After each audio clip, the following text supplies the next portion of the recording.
Railway board sanction করেছে, এতে অনেক জেলা উপকৃত হবে।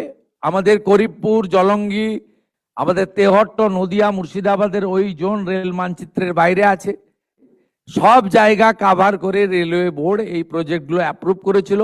অনারেবল ডিস্ট্রিক্ট ম্যাজিস্ট্রেটরা আপনারা ভার্চুয়ালি যুক্ত হয়েছেন। আমাদের clear instruction, direction, railway board land purchase করার জন্য 100% ফাইন্যান্স করে, এবং যেখানে যেখানে আমাদের প্রয়োজন দরকার আমরা জমি অধিগ্রহণ, জমি আমরা পারচেজ করে রেলকে হ্যান্ডওভার করব। প্রয়োজন হলে রাজ্য সরকারও যেখানে যেখানে প্রয়োজন রেল যেমন যেমন সহযোগিতা চাইবে সেটা আমাদেরকে করতে হবে। এবং একটা ক্যালেন্ডার বানান, শুধুমাত্র মিটিংয়ে যোগদান করে নোটিং নয়, যে কবে কোন জায়গায় রেলের জমি দিতে পারবেন, এই জায়গাটা ক্যালেন্ডার বানান।